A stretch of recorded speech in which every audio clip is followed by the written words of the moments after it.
Okay. I'm not going to answer. Okay, that's fine. All right. Anyway, we're recording, but anyway, first of all, since when we talked last, you were not very optimistic about getting a fair trial. What are your thoughts now?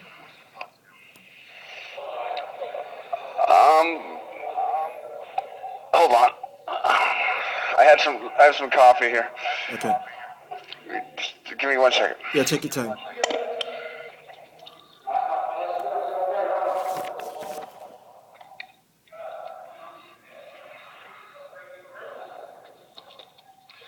Hello. Yeah.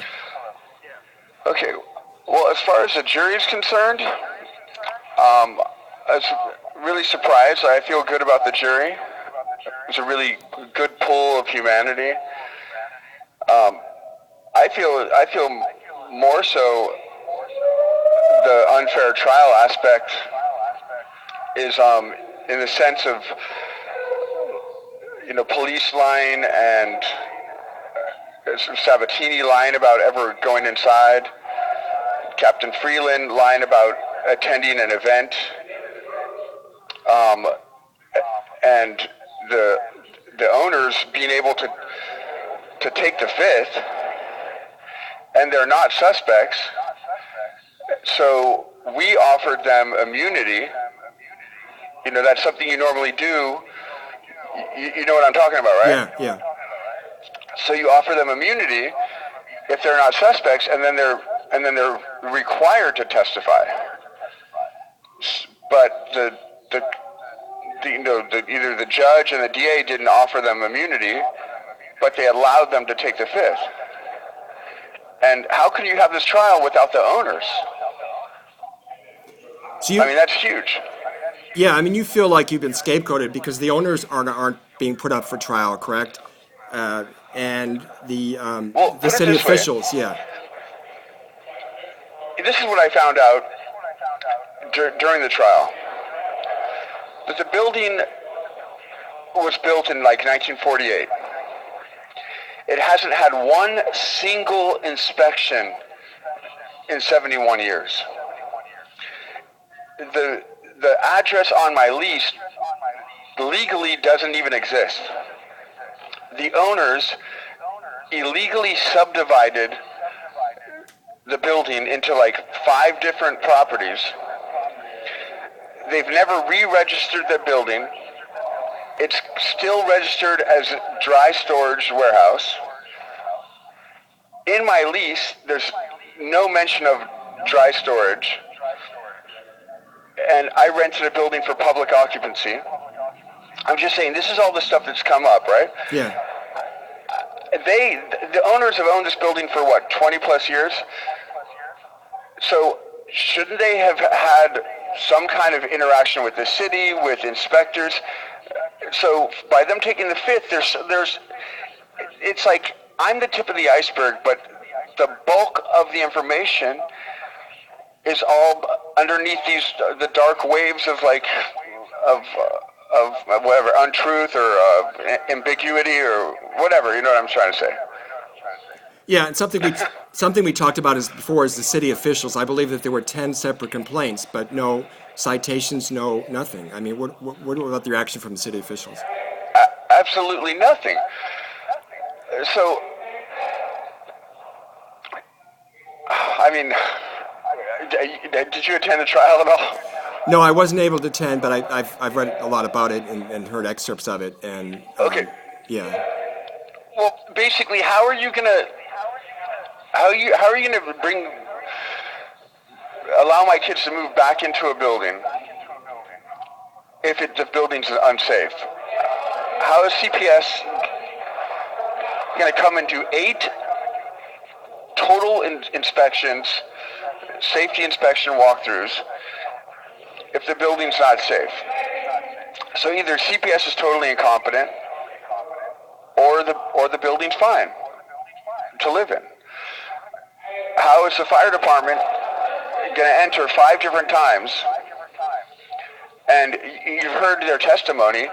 Well, according to Maria Sabatini, she never went inside. But there's 5 witnesses that have all seen her inside doing a walkthrough. Captain Freeland said that he did an unofficial inspection on a day where people were just hanging out.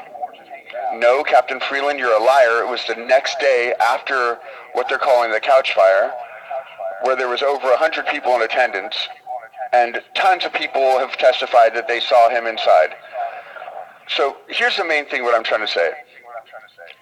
I admit that I lied a few times about living there. But the safety standard for a public occupancy building that's doing events is a higher safety standard than a residence. Do you understand what I'm saying? Yeah, no, I understand what you're saying. So there's all these officials that were inside that knows we're having events and they know what we're doing, and not one single citation, not one single reprimand. Yeah. So. And another thing I wanted to ask you about, during the trial, we heard a speculation from Max Harris's attorney as well as your own about an arsonist setting this fire. Do you believe this fire was set by an arsonist? I've always thought that. Whether it was like a real estate arson, such as like a lot of the speculation with the LA riots, how a lot of those fires were started to bring down the real estate value and move people out of a certain neighborhood. I wasn't there that night, but from everything that I've learned through the discovery, from listening to the inspectors at the trial, when you don't have any evidence of a fire, of how a fire started, not one single cord was compromised, not one single utility, stove or refrigerator was found to be the culprit, not even the main power structure, then how did the fire start? And how did it start so rapidly? How did it start with such power and intensity? And then you hear, this woman, so something really important that nobody knows is this woman, Sharon Evans, she came forward right after the fire. The police shelved her information. The way that the news media kind of interpreted that was like that she came forward many months later. No, it's not true. She came forward very soon after. They put her on the side burner. They didn't want to investigate it. They already had their story. Her story contradicted their story. So then when we found her information in the discovery, we brought her forward. And then the DA blocked us from using her as a witness. So what we had to do was we had to have like a little mini trial without the jury and without the public present.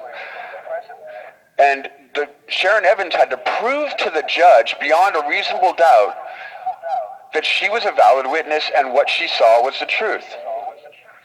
The judge accepted her against the DA's wishes to block her and allowed her to testify and basically, say what she saw, which is that there was a group of, and it's the people she described, these black hooded characters, they're exactly the kind of characters that run that neighborhood. They're the graffiti artist taggers. They're the ones that break into cars. They're the ones that start trouble. And they're also the kind of kids that you can hire for $1 to go fuck shit up. You understand what I'm saying? Yeah. And these are exactly the kind of kids that I was constantly kicking off the roof and kicking out of our yard, that were constantly graffitiing and tagging the building. And so that there was an event 30 days before the fire at the warehouse 2 doors down. Oh, yeah. Okay, so a group of people went up the stairs of that party, crossed over the rooftop, and then came down our skylight ladder, and I caught them inside the building. And it was exactly the kind of guys she described, a bunch of hooded characters. I chased them out of the building, and then about an hour later, the cops go to shut the party down, and somebody calls from the roof saying they're trapped on the roof. And it's one of these hoodie characters so I locked my exit from the roof, and that party was ended by the cops next door. They locked their exit, and they trapped one of these guys on the roof. I'm sorry if it's loud in there. Yeah, sorry. That's okay.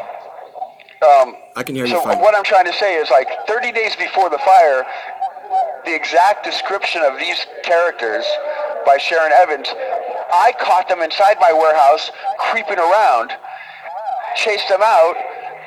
One got caught on the roof, and the fire department and the police had to come, and I let them enter through my building. So I've got the fire department, police department, and paramedics, because this kid's like on drugs or drunk or something. He called the cops on himself, saying I'm stuck on the roof. And then they went through my building, and we have video of that, of them extracting him from the roof. So I'm just saying, like, beyond reasonable doubt, these characters definitely existed. Okay. And I fully go with that notion of just kind of a hate crime or a bunch of pyros, you know? So you think if they could even be motivated, it could even be a hate crime because of some of the people you had in the building? Oh, it was a totally queer event. Yeah. You know, so if the word got out that we were hosting and housing, you know, those kind of situations, I could see a bunch of these street kids that totally like, oh man, remember that building, they kicked us out, or that guy's always fucking with us. I could totally see that. And that's exactly what she described. Okay. Something else I wanted to ask you about, of course, as people follow the trial know, you testified during the trial. How do you think your testimony went, and are you pleased about the things you said in trial? I mean, it's not a performance. Yeah. It's my life, and this is what I always wanted. I wanted the whole trial to happen. I wanted the truth to get out on a lot of levels. I feel good about what I said. I mean, I don't know if you can imagine what it's like to be up there. And what I realized, though, is that the prosecution, they play games. They take an excerpt of something you said 2 years ago and want to only read that one thing. And I had to keep stopping the prosecution and saying, I can't answer the question the way that you're asking it. There's actually more to the statements that I made then, and unless you're going to read the entire statement, then I'm not going to answer your question. It was a lot of that kind of. Yeah. So, you know, I was a bit argumentative at times, but I think I did really well. I think I shared a lot of really good information. How would you respond to the prosecution's main argument, which is that you created an unsafe, you created, with their words, a death trap? How would you respond to their argument? Well, I would say that, of course, I didn't think that it was a death trap. I lived there with my family. I lived there with my friends. If you listen to all the testimony from every single person that lived there, they described it as an artist utopia, as a home away from home, as a family. The stairs were safe. They felt safe. Carmen Brito even said, she said this. She said, I've never lived in a space that had such a government presence. And then we asked, what do you mean by that? And she's like, well, CPS was there all the time. The fire department came by often. The police knew Derick by name. They came by all the time. They came inside. So, you know, when you're a bunch of artists that are constantly creating a new space and changing things around and having a good time living your life, and we're not thinking that we're in danger, then we depend on the safety guidelines of the city. And this is really important to note. Okay, you can put it this way. I definitely, out of fear of some kind of retribution or something, I did deny living there about 4 times. But I never once denied any government agency from entering the building. And once you entered, every single police officer, fire department, CPS, like, they literally said, "Oh, so you guys live here? Derick, you just said you didn't live here. Derick, it's obvious you live here. We have it on their police cams. We have Officer Lowe literally saying, Derick, we know you live here. You don't have to keep saying that. That's not a problem for me. That's not what we're here for."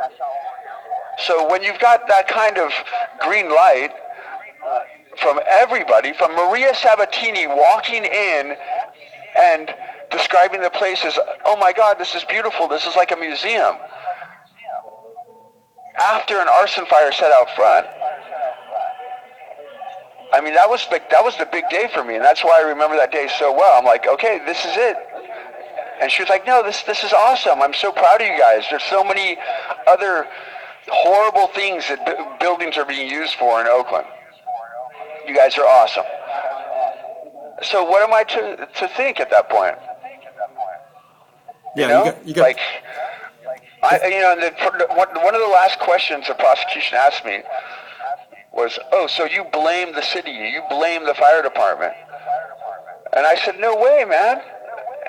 I'm not going to blame people that were, like, in my opinion, were taking care of us, were coming by, checking in on us, appreciated what we were doing.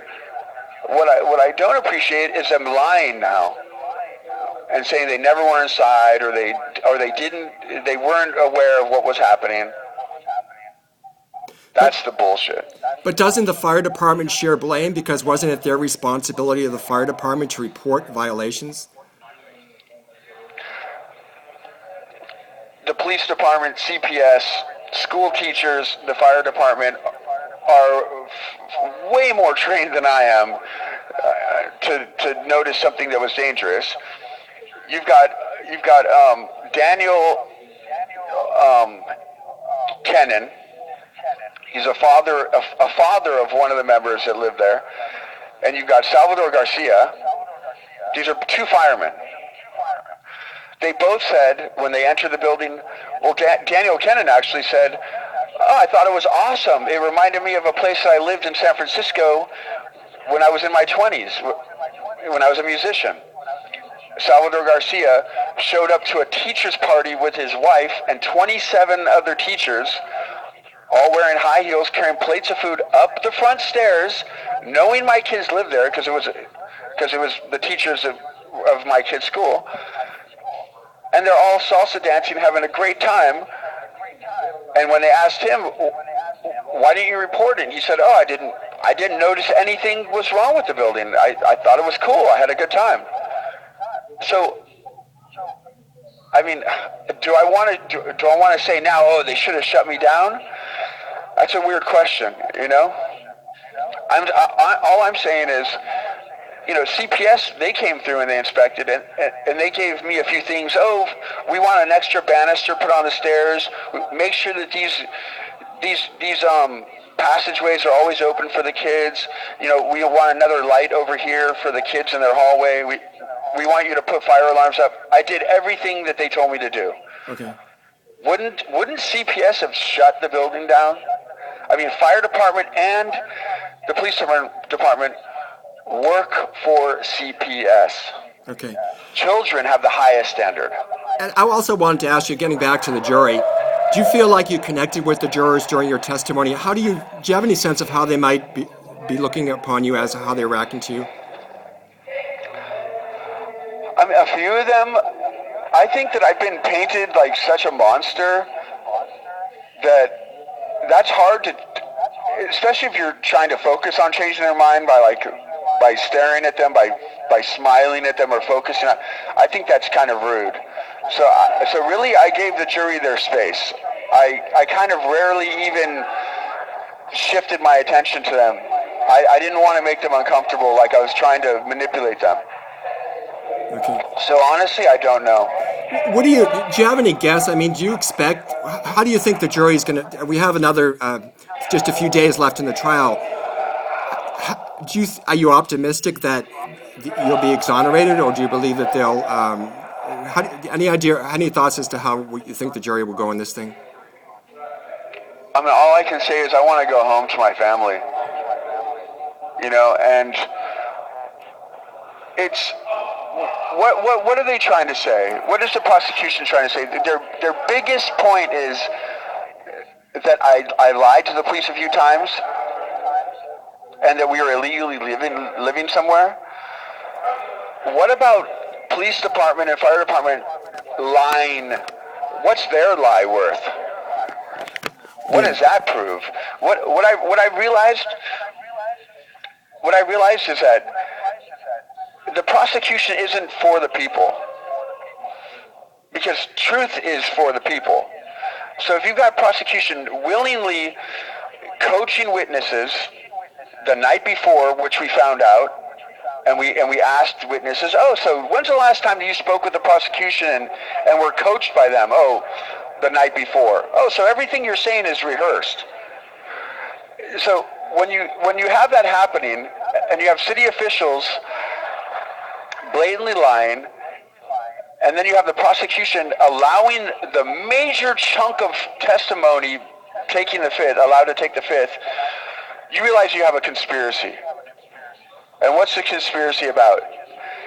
If they can frame me and Max, then the chances of winning the civil case for the city, the points go up. Correct? Yeah.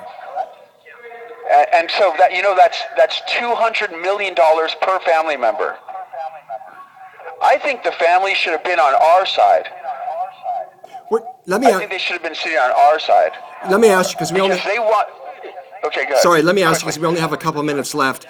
I know some of the family members have shown up in court, and there's a couple that's shown up just about every day. How would you respond to their criticism of you? Because they're pretty. They've said something publicly that against you. I mean, there's this guy. One of the mothers. Yeah. One of the mothers said that she saw me at the night of the fire, riding around on a little kid's bike. I mean, that didn't happen. I think that they're overwhelmed with grief, and they've been so lied to and misdirected for so long that no matter what they hear, they're not going to be able to process it, and they're going to interpret everything as a lie at this point. Okay. And that's a shame. The last thing I wanted to ask you is, your attorney asked you in court about your responsibility. Could you reiterate your answer about your responsibility? I said that I'm morally and spiritually responsible on the level that I created a space that I believe was beautiful, and I invited people to be a part of it. And it doesn't matter, whether I was in the warehouse or anywhere I am. If I'm with a bunch of younger people and something happens, I'm going to do my best to try and take care of everyone. And in that situation, people died, and I wasn't there, and it breaks my heart. Okay. Okay. I guess. Take care. Get a hold of my wife and send her a copy of this. Okay, I will. Thanks a lot. Bye. Thank you. Bye.